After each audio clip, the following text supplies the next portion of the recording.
Como é que Deus pode salvar os heréticos? 1 Reis 19, 21. Ora, Acabe fez saber a Jezabel tudo o que Elias havia feito, e como matar à espada a todos os profetas. Então Jezabel mandou um mensageiro a Elias, a dizer-lhe: Assim me façam os deuses, e outro tanto, se até amanhã a estas horas eu não fizer a tua vida como a de um deles. Elias teve medo, e correu para salvar a sua vida. Quando chegou a Berseba, que pertence a Judá, deixou ali o seu moço. Ele mesmo, porém, foi ao deserto, caminho de um dia. Chegou, assentou-se debaixo de um zimbro e pediu para si a morte, dizendo: Já basta, ó Senhor. Toma agora a minha vida, pois não sou melhor do que meus pais. E deitando-se, dormiu debaixo do zimbro. De súbito um anjo tocou, e lhe disse: Levanta-te, e come. Ele olhou, e viu que à sua cabeceira estava um pão cozido sobre brasas, e uma botija de água. Tendo comido e bebido, tornou a deitar-se. O anjo do Senhor voltou segunda vez, tocou-o, e lhe disse: Levanta-te e come, pois muito longo te será o caminho. Levantou-se, comeu e bebeu. Com a força daquela comida caminhou 40 dias e 40 noites até Horebe, o monte de Deus. Ali entrou numa caverna, onde passou a noite. E lhe veio a palavra do Senhor, dizendo: Que fazes aqui, Elias? Respondeu ele: Tenho sido muito zeloso pelo Senhor Deus dos exércitos. Os filhos de Israel deixaram a tua aliança, derrubaram os teus altares, e mataram os teus profetas à espada. Só eu fiquei, e agora estão tentando matar-me também. Disse-lhe Deus: Vem para fora, e põe-te neste monte perante a face do Senhor, pois ele vai passar. Então um grande e forte vento fendeu os montes e despedaçou as penhas diante do Senhor, porém o Senhor não estava no vento. Depois do vento um terremoto, porém o Senhor não estava no terremoto. Depois do terremoto um fogo, porém o Senhor não estava no fogo. Depois do fogo uma voz calma e suave. Ouvindo Elias, envolveu o rosto na capa e, saindo, pôs-se à entrada da caverna. Então lhe veio uma voz, que dizia: Que fazes aqui, Elias? Respondeu ele: Eu tenho sido em extremo zeloso pelo Senhor Deus dos exércitos. Os filhos de Israel deixaram a tua aliança, derrubaram os teus altares, e mataram os teus profetas à espada. Só eu fiquei, e agora estão tentando matar-me também.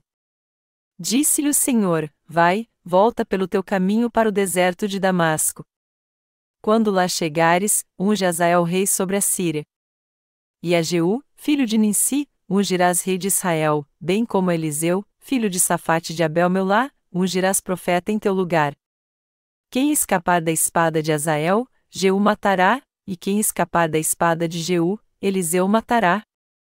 Também conservei em Israel 7.000, todos os joelhos que não se dobraram a Baal, e toda a boca que não o beijou. Assim partiu Elias dali e achou a Eliseu, filho de Safate, que andava lavrando com 12 juntas de bois adiante dele, ele estava com a 12ª. Elias passou por ele, e lançou a sua capa sobre ele.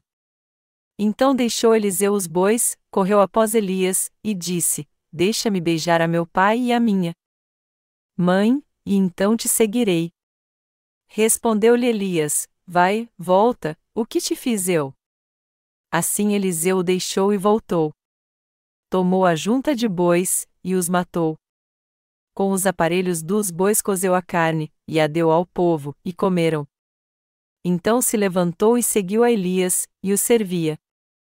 Elias, meu Deus é Jeová, profeta de Israel, nasceu no 9, o século antes de Cristo em Tisbé, Gileade. Seu ministério teve um impacto profundo não somente nos seus dias, mas também na época do Novo Testamento. E a vida e o ministério de Elias. O início do ministério de Elias. Elias foi testemunha da sua fé em Jeová.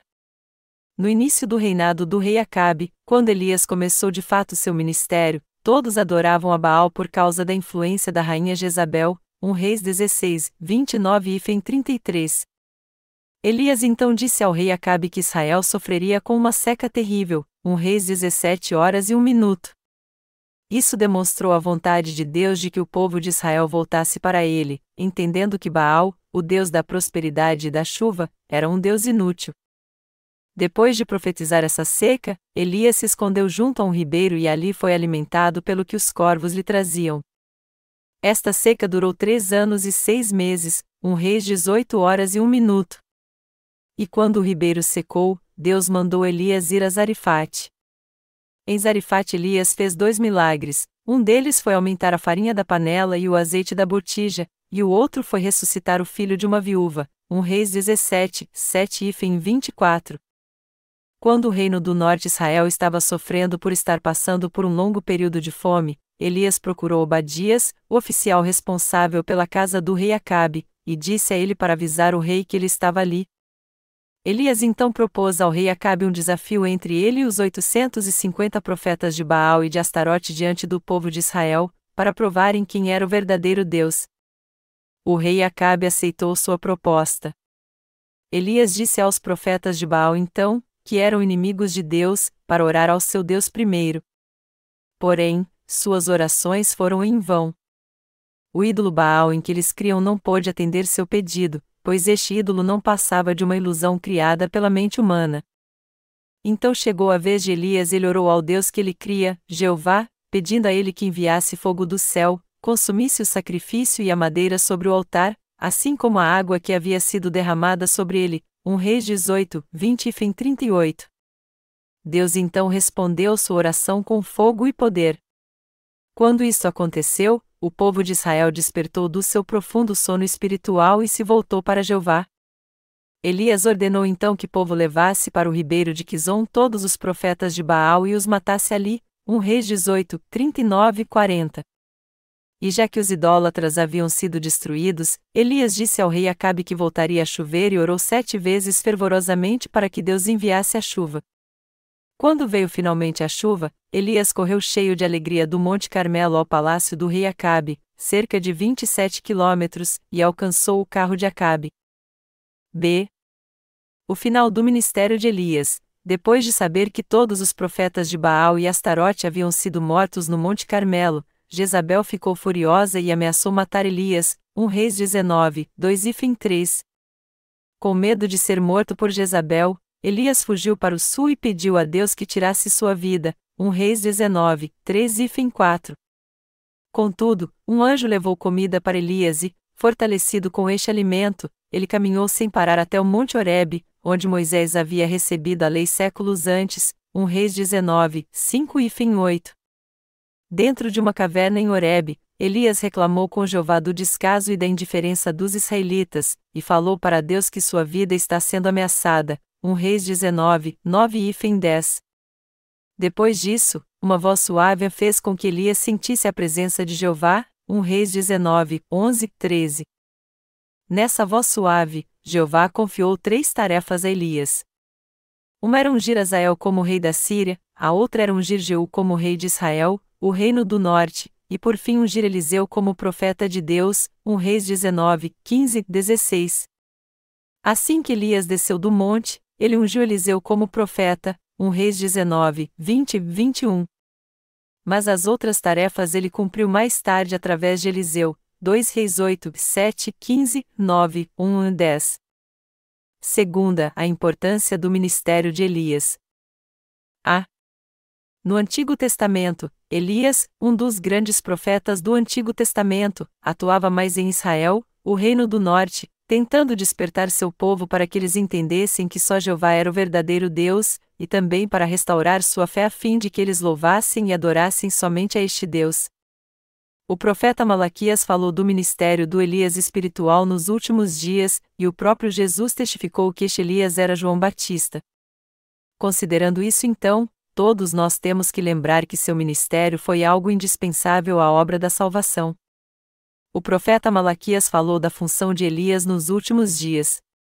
Ele profetizou que antes do terrível dia de Jeová, Elias viria a essa terra mais uma vez e faria com que o coração dos filhos de Deus se voltasse para ele. Malaquias 4, 5-6. B. O período entre o Antigo e o Novo Testamento. para dar a palavra final sobre a ascensão de Elias e a promessa da sua volta, um dos livros apócrifos, A Sabedoria de Ben Sirach, 48:10, afirma que Elias cumpriria a tarefa de acalmar a ira de Deus e de reunir as 12 tribos de Israel. E em Enoque, está escrito que Elias se tornaria o sumo sacerdote que pregaria a segunda vinda do Messias, o que traria paz e salvação nos últimos dias. C. No Novo Testamento, o povo judeu ainda espera com muita expectativa a volta de Elias e seu ministério apocalíptico. Por este motivo, segundo Mateus 27:47, 49 e Marcos 15:35 e 36, os judeus interpretaram o grito agonizante de Jesus na cruz como se ele estivesse clamando por Elias. Alguns judeus identificaram João Batista, que pregou o arrependimento no deserto, como Elias, e outros judeus compararam Jesus com Elias, Mateus 16:14, 17:10-13. Embora o próprio João Batista tenha rejeitado essa honra, Jesus mesmo testificou que o Elias que havia de vir não era nenhum outro senão João Batista. Nós que cremos no Evangelho da Água e do Espírito agora estamos pregando isso no mundo inteiro, a fim de que todos venham a saber disso. Mateus 11:14, 17:10-13. Segundo os relatos sobre os eventos que aconteceram no Monte da Transfiguração que foram escritos nos Evangelhos sinóticos, Jesus conversou com Moisés e Elias sobre sua morte que aconteceria em Jerusalém. Em outras palavras, o Senhor conversou com Elias e Moisés sobre o sofrimento e a morte na cruz que ele logo enfrentaria, Lucas 9:30-31. Nós podemos ver que o ministério de Elias, que fez de tudo para que o coração depravado do povo de Israel voltasse atrás, foi completado pelo ministério de João Batista nos tempos do Novo Testamento. Depois de batizar Jesus Cristo para passar todos os pecados do mundo para ele de uma vez por todas, João Batista completou sua obra como mensageiro de Deus e voltou para ele. Mateus 3:13, 17, 11:14, 17:12 e Marcos 9:12. Nós ficamos imensamente gratos a Deus quando conhecemos e cremos no ministério que Jesus Cristo cumpriu a fim de salvar todos os pecadores, e no ministério de João Batista que o batizou. Citando o Novo Testamento, o apóstolo Paulo testificou que ainda havia 7.000 servos de Deus naquela época que não se ajoelharam diante de Baal, Romanos 11:04, 1 Reis 19:18. Nós temos que nos lembrar que esta passagem se refere aos servos de Deus que criam no Evangelho da Água e do Espírito e que estão pregando hoje em dia.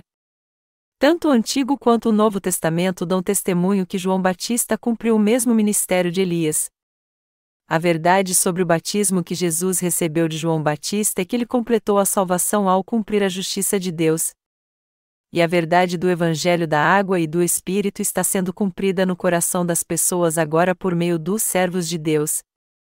O que vocês têm que entender aqui é que os servos de Deus que hoje creem no Evangelho da Água e do Espírito também estão tendo o mesmo ministério de João Batista.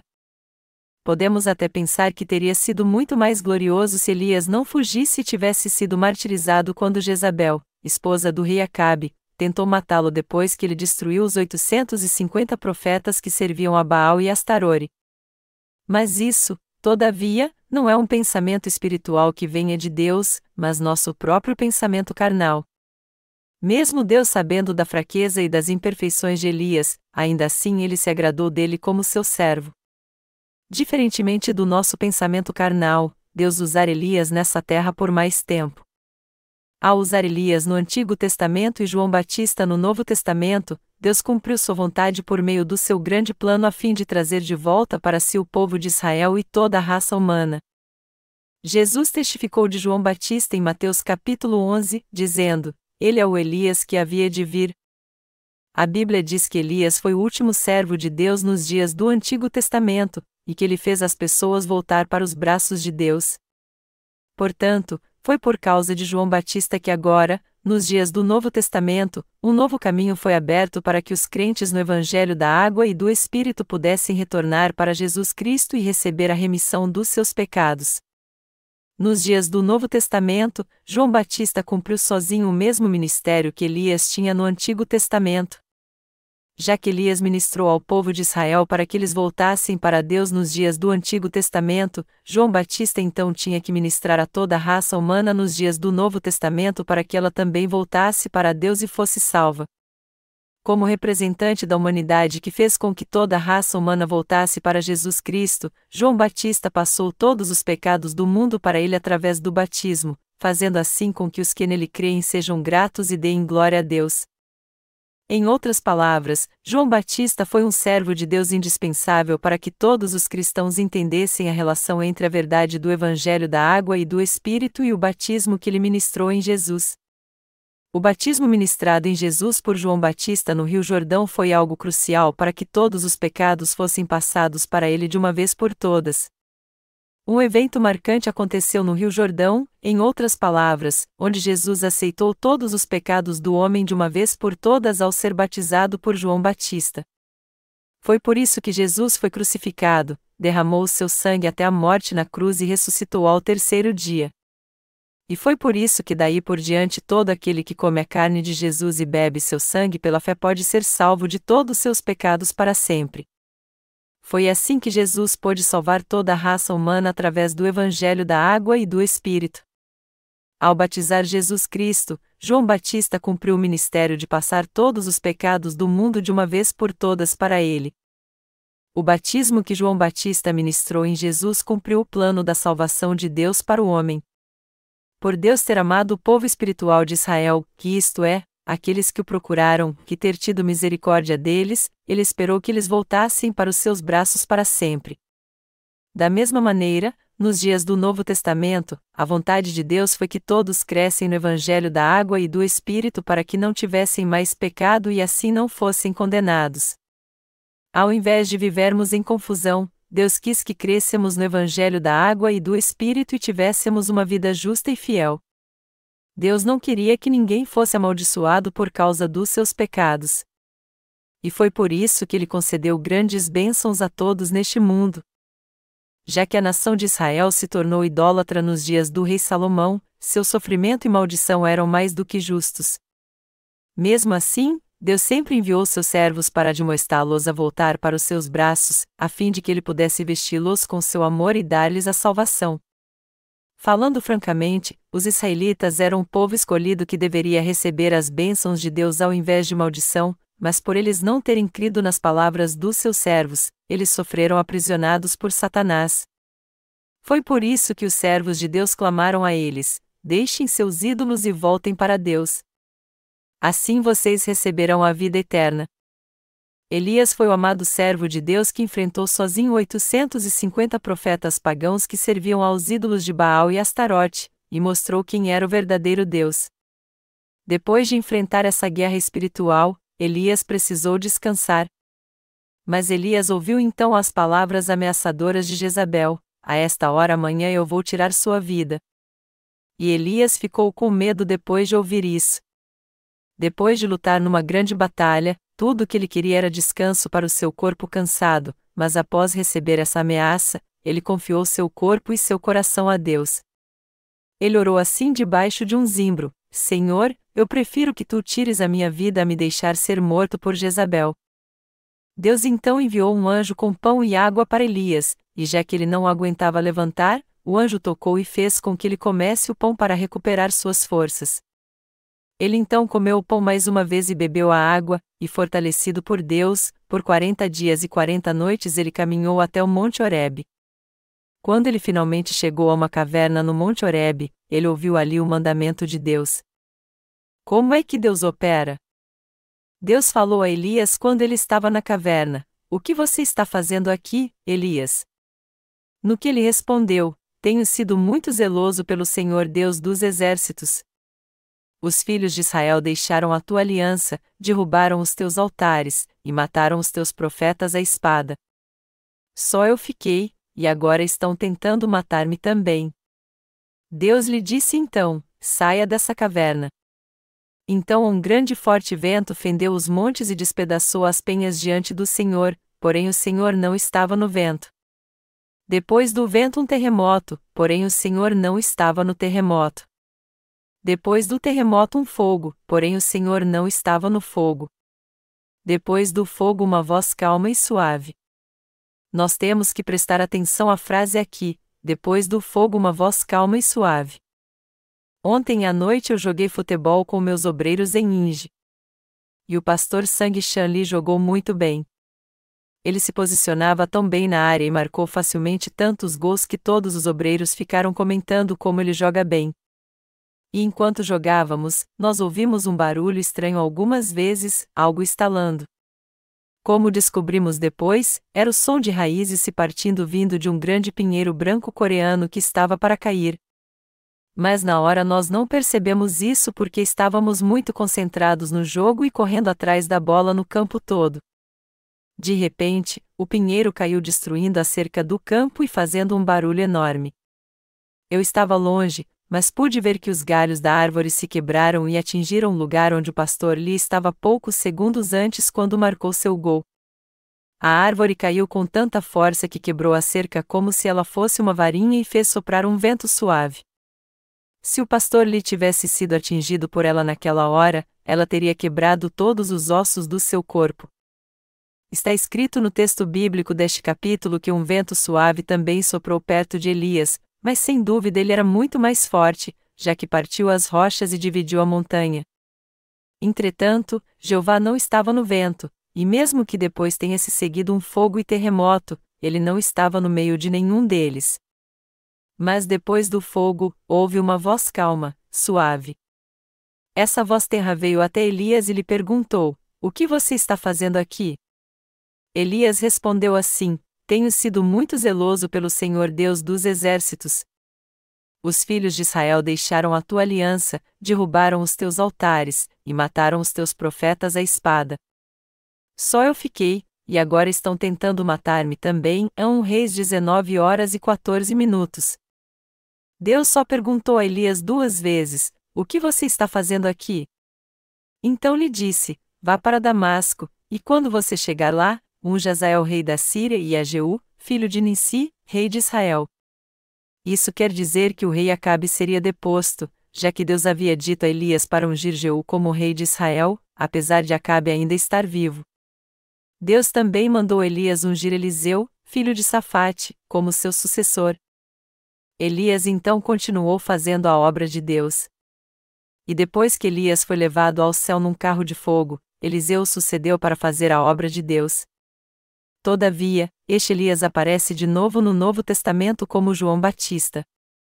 É claro que isso não significa que ele veio no mesmo corpo que ele tinha antes, nem significa que ele reencarnou. Ao contrário, isso significa que João Batista veio para inaugurar os dias do Novo Testamento sendo responsável por cumprir o mesmo ministério de Elias. Deus não estava no vento impetuoso nem no fogo, mas, ao contrário, ele se revelou numa voz suave. E foi através dessa voz suave que ele disse a Elias o que fazer. O que podemos ver nitidamente aqui é que Deus não se manifesta num vento impetuoso. Apesar de todos os cristãos crerem em Deus hoje em dia, eles querem ter experiências místicas como um fogo ardente, pois acham que é assim que o Espírito Santo opera. Entretanto, quando Deus entra no nosso coração, ele não vem como um fogo, nem como um barulho enorme ou como um vento impetuoso. A maravilhosa palavra de Deus nos leva a discernir as obras de Satanás no cristianismo atual. Muitos cristãos acham que quando o Espírito Santo vem sobre eles, ele faz seu corpo todo tremer e também os leva a cair inconscientes, ter visões espirituais, falar línguas estranhas. Eles acham que estas são as obras do Espírito Santo, ou seja, eles acham que estão profetizando, falando em línguas e tendo visões. Contudo, Jeová não está nestas obras. Ao contrário, ele habita numa voz suave. Temos que entender o que a palavra de Deus está nos dizendo aqui. As pessoas só recebem a remissão de seus pecados e o dom do Espírito Santo quando nós explicamos para elas a palavra de Deus em detalhes e a pregamos através do Evangelho da Água e do Espírito.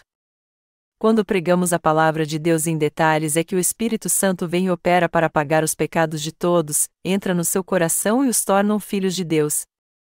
É assim que a obra de Deus se realiza. De fato, Deus trabalha na mente das pessoas quando pregamos a Bíblia em detalhes para elas. Veja Atos 8, 26 e 40. O diácono Filipe encontrou um eunuco da Etiópia e explicou para ele a passagem das Escrituras que ele lia em sua carruagem. Filipe explicou em detalhes a passagem para ele até que o eunuco entendesse o evangelho da água e do Espírito. E como resultado, ele passou a ter fé no batismo de Jesus. É assim que temos que explicar a palavra de Deus em detalhes para as almas confusas. Um erro comum entre muitos cristãos hoje em dia é a ideia de que Deus se manifesta pelo fogo, por grandes tremores, por um vento impetuoso ou por visões e sonhos misteriosos, mas essa de fato não é a verdade. Deus sempre fala conosco e opera em nossas vidas através da sua agradável e meticulosa palavra. É pela palavra que Deus se revela a nós, e quando os que hoje afirmam ser servos de Deus fazem todo tipo de estardalhaço para falar em línguas e profetizar, isso não é a obra de Deus. Uma vez eu li um livro de alguém que afirmava que quando ele sentiu a presença do Espírito Santo, todo o seu corpo começou a tremer. Mas mesmo que o seu corpo tenha tremido realmente, isso de maneira alguma significa que sua alma nasceu de novo crendo no Evangelho da água e do Espírito. Afinal de contas, eu também tinha visões de Jesus mesmo com meus olhos bem abertos. Mas tudo isso nada mais era do que obra demoníaca. Isso porque ainda havia pecado em meu coração, pois eu não conhecia o Evangelho da água e do Espírito. Deste modo, Deus só opera através de nós quando pregamos sua palavra em detalhes para que as pessoas recebam a remissão dos seus pecados. Melhor dizendo, é através da sua palavra da verdade que Deus opera para trazer remissão aos nossos pecados. Hoje, nas igrejas cristãs do mundo inteiro, particularmente nas igrejas pentecostais, a prática de falar em línguas, de profetizar e expor os pecados de alguém por causa do chamado dom de discernimento, é tudo obra do diabo. Não é assim que Deus opera. Ele opera através da sua agradável e meticulosa palavra, nos levando a entender e crer na sua graça por meio dela. O que significa a doce e suave voz de Deus? Quando nosso Senhor salva almas, Ele opera através do fogo, de terremotos ou de um vento impetuoso? Não, é claro que não. Deus opera em nosso coração pela sua meticulosa palavra. Deus escreveu em detalhes na sua palavra que nosso Senhor Jesus nos salvaria de todos os pecados do mundo vindo a essa terra, levando sobre si nossos pecados ao ser batizado por João Batista, morrendo na cruz e ressuscitando dos mortos. Foi com a palavra que Deus operou em cada vida. Do mesmo modo, nós também pregamos a palavra de Deus com calma e silenciosamente através do nosso ministério de literatura.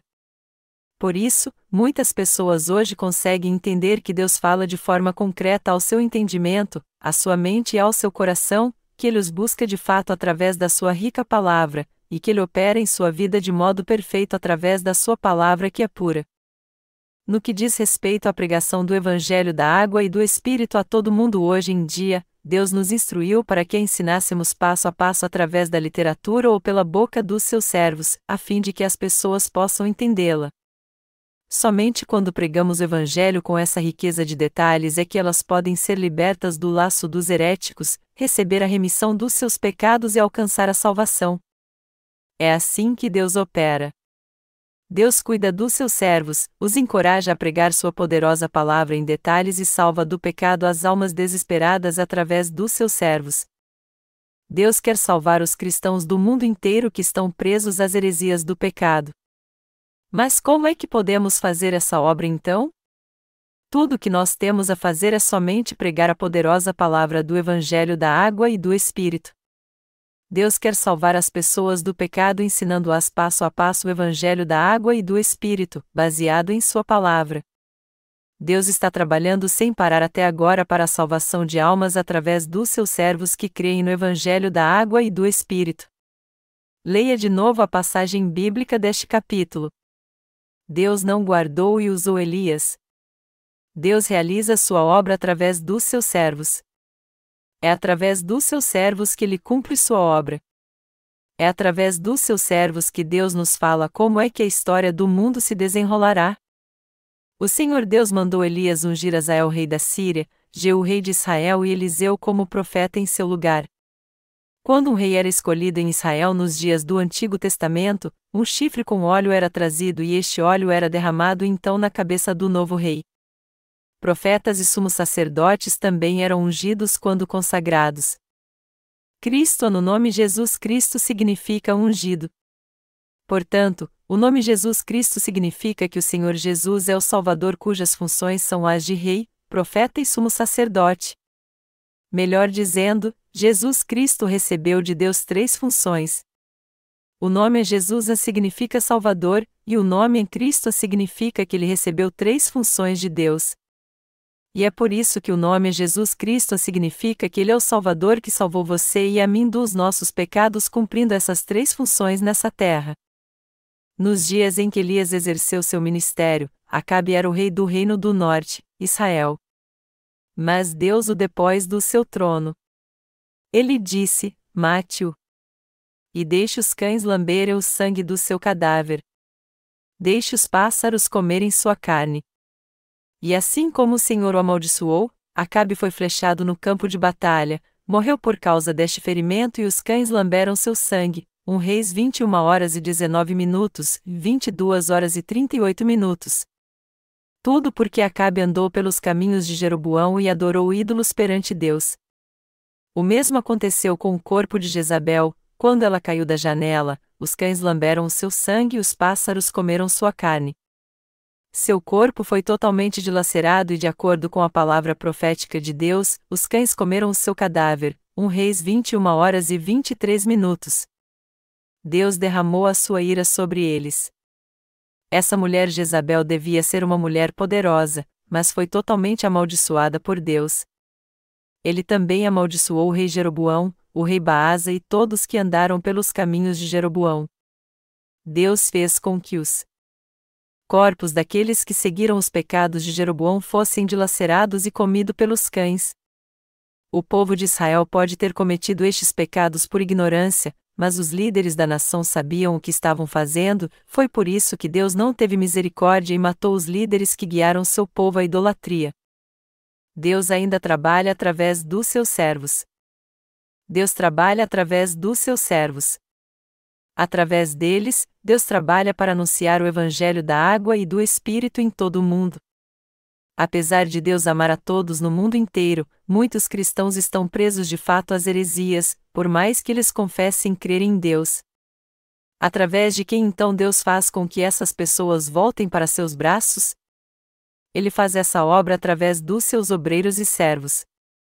Todos os santos que são da Igreja de Deus e servem ao Evangelho são servos de Deus agora.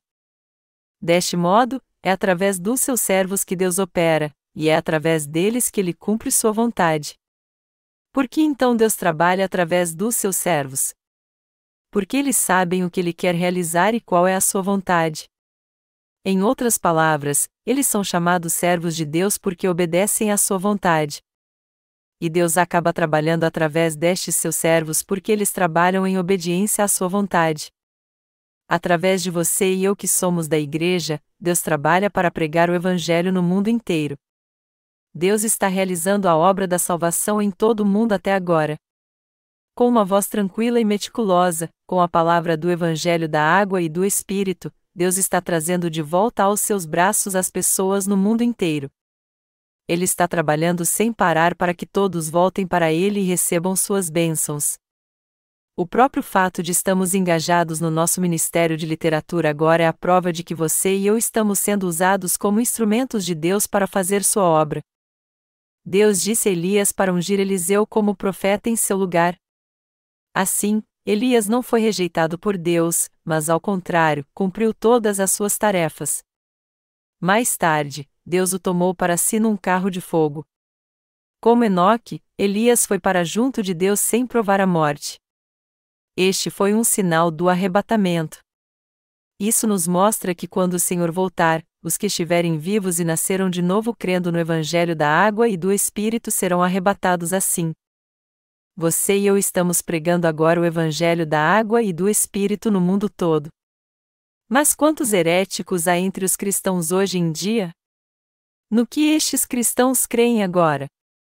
Eles creem no bezerro de ouro e o colocaram no lugar de Jesus. Na verdade, o objetivo de cada pastor cristão é explorar sua igreja financeiramente. Clamando o nome de Jesus Cristo, eles tiram dinheiro de sua igreja dando mais valor às bênçãos materiais e à saúde física. Nada além disso é a prova de que eles estão substituindo Deus pelo bezerro de ouro e o adorando em seu lugar. Mas e as pessoas comuns? O que elas pedem ao Senhor quando vêm à igreja? A maioria delas pede coisas materiais também. Por exemplo, elas oram para que seus filhos passem no vestibular e possam ir para a faculdade que eles escolherem. Junto com seus líderes, o que elas buscam de fato são as coisas materiais.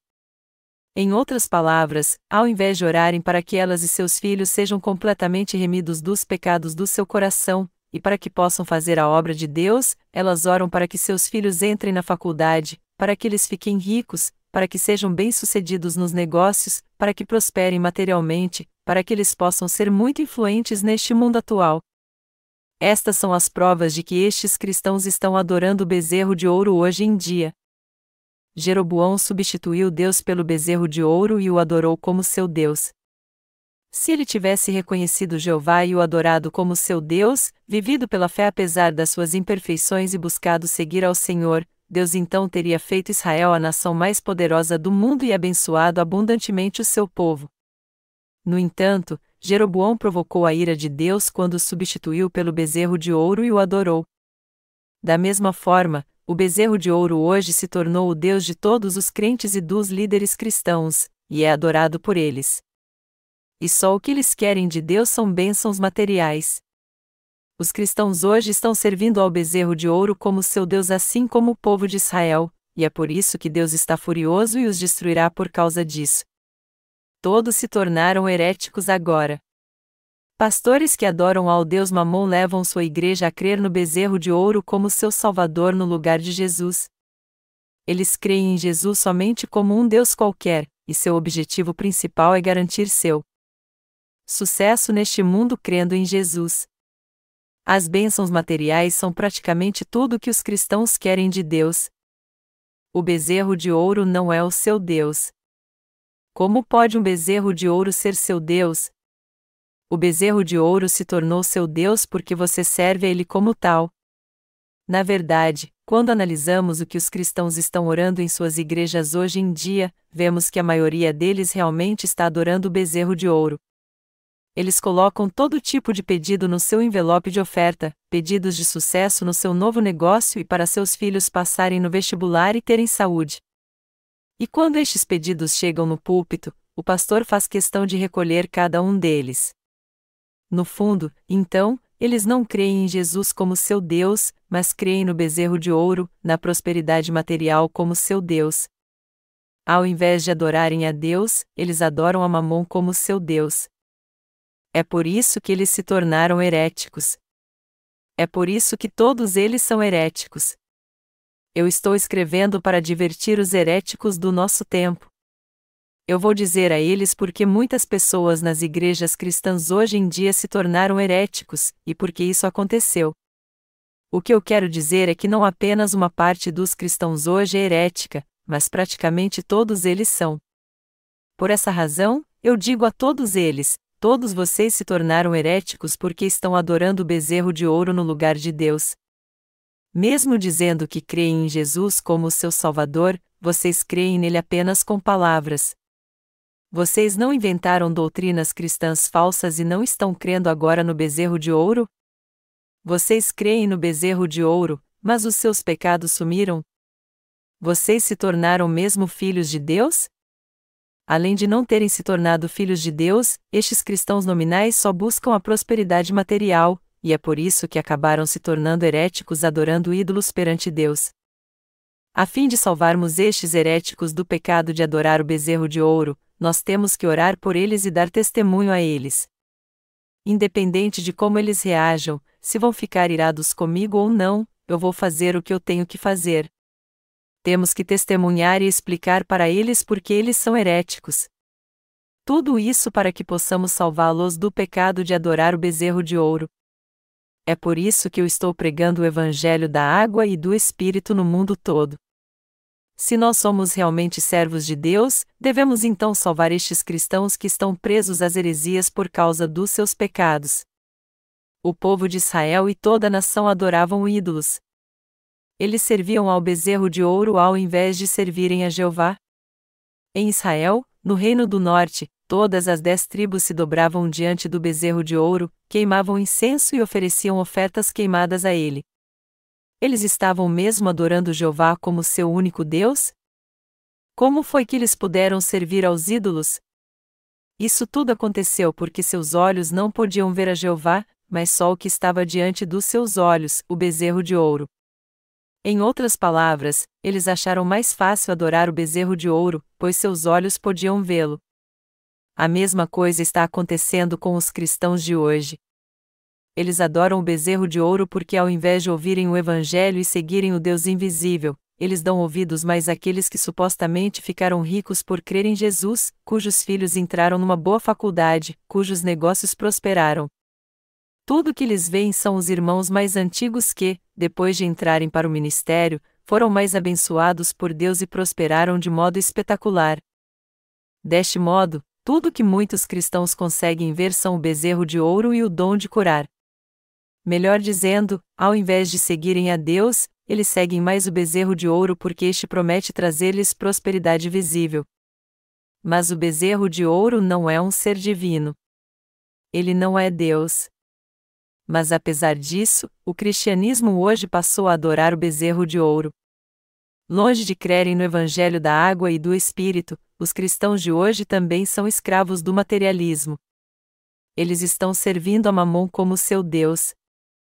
O cristianismo hoje realmente se tornou uma heresia para Deus. Que prova existe que para Deus os cristãos atuais não são heréticos? Heréticos são aqueles cristãos que não seguem nem servem ao Evangelho da água e do Espírito, que é a verdade de Deus. Longe disso, eles adoram mesmo o bezerro de ouro como seu Deus, contra a vontade de Deus. Até os nascidos de novo que agora creem no Evangelho da água e do Espírito se tornarão heréticos perante Deus se ignorarem sua vontade, se não pregarem o Evangelho em todo o mundo e viverem só para satisfazer sua carne. Para ser bem sincero, qualquer cristão que adora ídolos é um herético. Muitas pessoas pensam que apenas certos cultos são heréticos, mas, na verdade, existem muitos heréticos até mesmo nas chamadas denominações históricas cristãs. Mas aqueles que ainda não aceitaram Jesus como seu Salvador são apenas não cristãos para Deus, e não heréticos. Entretanto, há muitos heréticos entre estes que afirmam crer em Jesus. Se você olhar para o mundo entendendo bem isso, você verá que ele está mesmo cheio de heréticos. Eu fico pensando o que as pessoas vão dizer depois de ler este livro. Talvez alguns fiquem tão irados que queiram até me apedrejar. Mas eu não tenho nenhum medo deles. Independente de como as pessoas vão reagir ao ler este livro, se elas reconhecerem sua heresia, elas poderão voltar atrás então, crer no Evangelho da água e do Espírito e voltar para Deus. Caso contrário, eles me atacarão com tudo que quiserem e despejarão sua ira em mim por tê-los chamado de heréticos. Mas isso não importa, o que importa é se eles vão me mostrar alguma evidência que prove que eu estou errado, uma prova de que eles estão realmente adorando a Deus, não o bezerro de ouro. Essa é a intenção do meu coração ao escrever este livro. Amados irmãos, nosso Deus opera através da palavra da água e do Espírito com uma voz doce, suave. Alguns cristãos dizem que quando estão num culto de avivamento sentem seu corpo todo tremer, veem pessoas falando em línguas e caindo para trás em êxtase, e todo tipo de coisas miraculosas acontece. Mas isso não é obra de Deus. Alguns pastores dizem que quando estão em seu gabinete sentem uma presença diferente, que de repente sentem um aroma agradável em suas narinas e seu corpo todo começa a tremer. Mas isso não é obra do Espírito Santo. Já que essas pessoas ainda não receberam a remissão dos seus pecados crendo no Evangelho da água e do Espírito, como é que algo que acontece com eles pode ser obra de Deus? Melhor dizendo, o Espírito Santo jamais trabalha nos pecadores. Isso não é obra do Espírito Santo, mas do diabo. O Espírito faz a obra quando alguém crê na palavra do Evangelho da água e do Espírito, a meticulosa palavra de Deus. Alguns podem até dizer: o que significou o Pentecostes então? Quando o Espírito Santo veio sobre os apóstolos e os discípulos da igreja primitiva no dia de Pentecostes, algo como línguas de fogo veio sobre cada um deles, e eles abriram sua boca e falaram várias línguas. Isso significa que, pelo fato de os apóstolos e santos da igreja primitiva serem pessoas santas que criam no Evangelho da água e do Espírito, Deus lhes deu poder para pregar o Evangelho. Isso com certeza não significa que o poder do Espírito Santo veio sobre aqueles que ainda não haviam nascido de novo. Portanto, se algum cristão gritar de repente e começar a tremer, o que está acontecendo com ele certamente é obra de Satanás. Estas coisas são obra do diabo. As pessoas têm que se voltar para o Evangelho da água e do Espírito e ter certeza da sua salvação na segura e meticulosa Palavra de Deus. A obra de Deus é feita quando o Evangelho da água e do Espírito trabalha no coração humano em detalhes. Um cristão adorar o bezerro de ouro não é a obra de Deus. Isso não é mesmo a obra de Deus. O cristianismo hoje desceu a um nível de superstição, com seus adeptos afirmando que ficaram ricos e prósperos crendo em Jesus, receberam o dom de curar e que foram curados de tuberculose na hora quando um pastor pentecostal impôs suas mãos sobre eles. Algumas pessoas dão testemunho de que nasceram aleijadas, mas quando um pastor impôs as mãos sobre sua cabeça, suas pernas foram curadas e elas puderam andar normalmente. Mas estas obras são do diabo. As pernas de alguém podem ficar curadas pela imposição de mãos realmente? Não, claro que não. Você conhece um homem chamado Uri Geller? Ele ficou famoso por dizer que podia entortar colheres e chaves usando seu poder sobrenatural. Mas James Randi, um famoso mágico, ofereceu $1 milhão para qualquer um que fizesse algo sobrenatural e provasse cientificamente. E ele convidou Geller para mostrar na televisão o que ele fazia.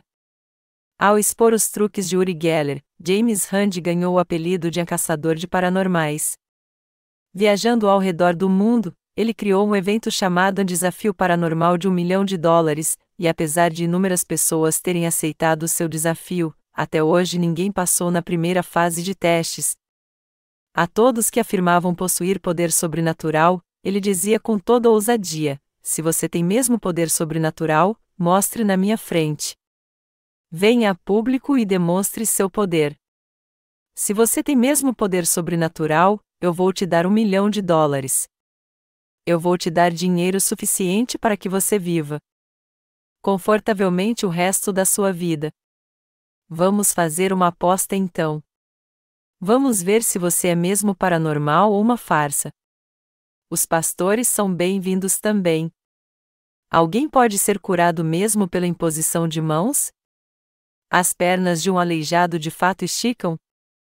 Se você tem mesmo esse tipo de poder, eu vou te dar $1 milhão então. Todavia, não houve nenhum pastor pentecostal na Coreia que aceitou o desafio, sem falar que ninguém conseguiu vencê-lo. Por ser ele mesmo mágico, Randi sabia muito bem que todo esse poder sobrenatural não passava de truques. Alguns pastores na Coreia já afirmaram que podiam trazer o morto de volta à vida pela imposição de mãos. Porém, quando James Randi foi à Coreia e desafiou todos que diziam ter poderes sobrenaturais a fim de que eles participassem do seu programa na televisão Um Desafio Paranormal de $1 milhão, nenhum destes pastores que se gabavam do seu dom de curar apareceu. Esta foi a prova de que tudo o que eles afirmavam não passava de mentiras e enganos. Mas é claro que Deus pode fazer milagres. Existem casos em que o Senhor cura as enfermidades daqueles que creem no Evangelho da água e do Espírito, mas só se eles confiarem nele e orarem fervorosamente para que ele cure suas enfermidades. Mas o Senhor as cura em silêncio, não despertando emoções vazias. Deus nunca opera assim. Na história do início do cristianismo, os servos de Deus da igreja primitiva realmente cumpriram o ministério de cura ao redor do mundo. Entretanto, eles fizeram isso só para pregar o Evangelho da água e do Espírito. Pense nisso. Nós podemos ver no livro de Atos que várias obras sobrenaturais como tremores e o falar em línguas acompanharam o ministério dos apóstolos. Mas temos que entender o contexto histórico daquela época. Muitos israelitas viviam ao redor do mundo naqueles dias, pois Israel estava dominado por Roma. Porém, segundo a lei, eles tinham que visitar Jerusalém. E ainda, muitos não podiam se comunicar uns com os outros porque moravam muito longe. Eles perderam sua língua nativa e a fé herdada de seus pais. É claro que havia muitos gentios vivendo em Jerusalém. E os gentios daquela época não conheciam o sacrifício do dia da expiação, muito menos Jesus. Eles não sabiam nada de Jesus. Para que todas essas pessoas, tanto os judeus de fora quanto os gentios que viviam em Jerusalém, crescem que Jesus era o Filho de Deus e o Salvador, era necessário sinais. Foi por isso que Deus deu aos seus servos poder para realizar sinais e maravilhas e para pregar o Evangelho para eles. Você também tem que ficar atento ao fato de que as línguas estranhas faladas pelos apóstolos em Atos capítulo 2 eram línguas de várias nações em que podiam ser entendidas racionalmente, assim como seu conteúdo também, o Evangelho da água e do Espírito. Foi por isso que as pessoas que ouviram os discípulos falando em sua própria língua disseram: temos ouvido todos eles falando em nossas próprias línguas as maravilhas de Deus. Foi por isso que Deus deu poder sobrenatural aos seus servos naquela época, a fim de que eles pregassem o Evangelho da água e do Espírito. Atos 2, 28 e fim 35. Todavia, já que a palavra de Deus que contém o Evangelho da água e do Espírito foi cumprida de uma forma perfeita desde o Gênesis até o Apocalipse, Deus nos fez pregar o Evangelho através da sua verdadeira palavra e não realizou mais sinais e maravilhas. Se ainda fosse necessário tais sinais e maravilhas hoje em dia, todos nós teríamos que tentar realizá-los então. Mas para que alguém seja salvo é preciso conhecer a verdade do Evangelho da água e do Espírito. E para que todos venham a conhecer essa verdade da água e do Espírito, nós temos que pregá-lo em detalhes baseados na verdadeira palavra. Se nós de repente começássemos a falar em línguas quando estivéssemos pregando o Evangelho da água e do Espírito, alguém poderia de fato entender o que é este Evangelho? Se disséssemos para eles: creiam em Jesus apenas, alguém seria salvo crendo só nisso? É assim que alguém pode ser salvo dos seus pecados? É por isso que eu digo que a história do cristianismo no mundo todo tem sido marcada por uma heresia coletiva. Eu sei algumas coisas sobre a história do cristianismo neste mundo. Quando eu ouço um pastor pregar, eu posso dizer em que ideologia cristã ele acredita. Portanto, eu sei que quase todos os pastores ainda não nasceram de novo. Estes chamados pastores hoje em dia são falsos ministros heréticos que não conhecem o Evangelho da água e do Espírito nem creem nele. Estes homens são perfeitos heréticos. Nós temos que salvar os heréticos das igrejas cristãs. Nós temos que cumprir essa tarefa. Mas para fazermos isso, temos que orar a Deus. Nós temos que lhe pedir em oração: Senhor, por favor, salve todos os heréticos nas igrejas cristãs em todo o mundo. Não há muito que possamos fazer pelos não cristãos a essa altura. Nossa prioridade então deve ser os cristãos que estão indo para o inferno, mesmo crendo em Jesus Cristo. Nós temos que salvar estes cristãos pecadores primeiro e levá-los a entender a verdade do Evangelho da água e do Espírito. É por isso que a vontade de Deus se encontra na verdade deste Evangelho. E é aqui que a salvação do homem é encontrada também. Deus falou numa voz calma e suave, declarou sua vontade aos seus servos, operou por meio deles e também os levou a fazer sua obra. Deste modo, através dos seus servos, Deus está falando especificamente com os cristãos de todo o mundo com a nítida palavra do Evangelho da água e do Espírito, como Jesus aceitou os pecados das pessoas. Jesus Cristo aceitou os pecados deste mundo ao ser batizado por João Batista. E ele carregou estes pecados até a cruz, derramou seu sangue até a morte, ressuscitou dos mortos e te salvou assim. Ele salvou a você e a mim através da água, do sangue e do Espírito. Deus está salvando os pecadores falando essa verdade com riqueza de detalhes. Nós sabemos que temos que participar da obra da salvação de Deus colocando nossa fé no Evangelho da água e do Espírito, e que também temos que cumprir nosso papel de pregar o Evangelho. Portanto, vamos trabalhar com sabedoria para que o mundo todo venha a ser salvo do pecado, e para que os cristãos que estão presos às heresias também recebam a verdadeira salvação. Nós temos que orar para que Deus salve os cristãos no mundo inteiro. e temos que pregar o Evangelho da água e do Espírito pela fé. Todos os cristãos têm que crer neste Evangelho da água e do Espírito. Só assim eles deixarão de ser heréticos perante Deus,